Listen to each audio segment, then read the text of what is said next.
जय श्री राम, जय हिंदू रक्षा दल, जय उत्तराखंड।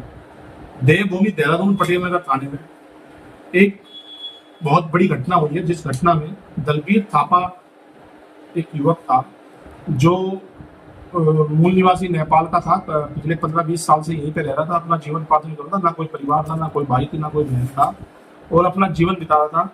एक दानव, जिसको जिहादी भी बोलते हैं, दानव और जिहादी दोनों एक ही होते हैं। एक दानव जो मुसलमानियत की डोर संभाले हुए नदीम नाम से, जो मुसलमानियत का जो एजेंडा है इस देश से हिंदुओं को खत्म करना, उस पर खरा उतरा है। खरा कैसे उतरा है?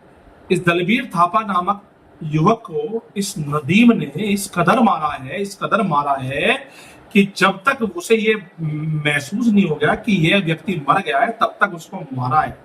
और मारने के बाद कुछ लोगों द्वारा ये भी सूचना दी जा रही है, उसके ऊपर गाड़ी चढ़ाई गई है।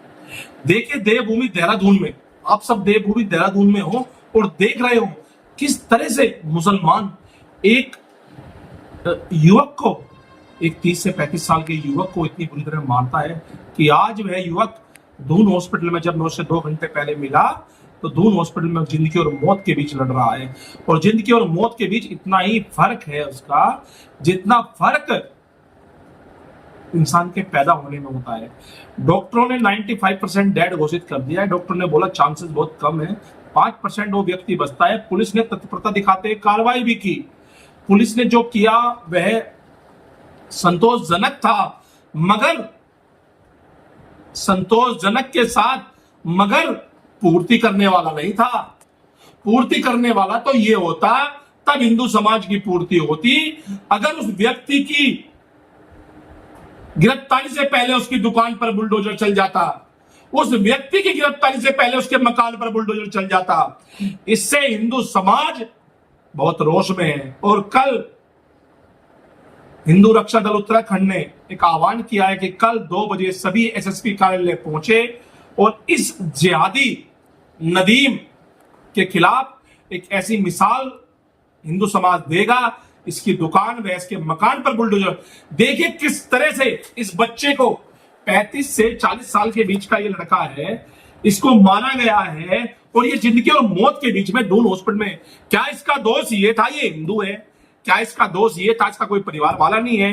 क्या इसका दोष ये था कि ये माननीय पुष्कर धामी जी के उस आश्वासन पर देहरादून में रह रहा था, जिसमें माननीय मुख्यमंत्री जी ने आश्वासन दिया था कि आप सुरक्षित हो, आप सेफ हो, आपको किसी की नजर नहीं लगेगी।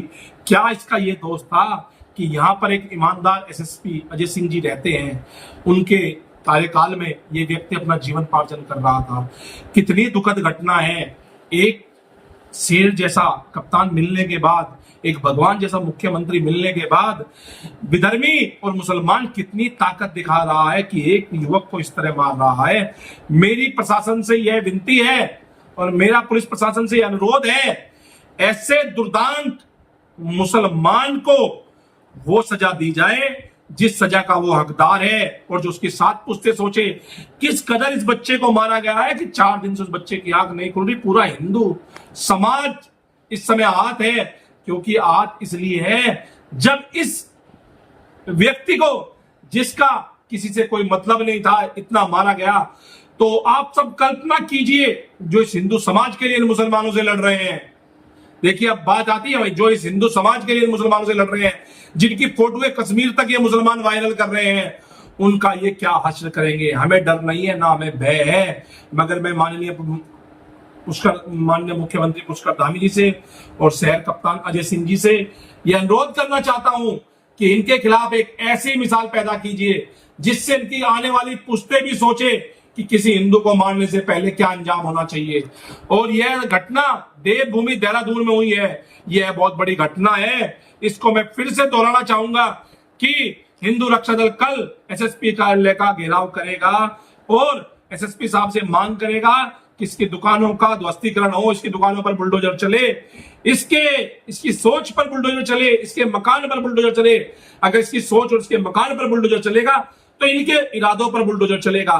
कल अगर कप्तान साहब शासन से यह आदेश लाते हैं तो एक सोच पर बुलडोजर चलेगा, एक मुसलमान जो हिंदू को खत्म करने के पीछे लगा है उस सोच पर बुलडोजर चलेगा। जय श्री राम, जय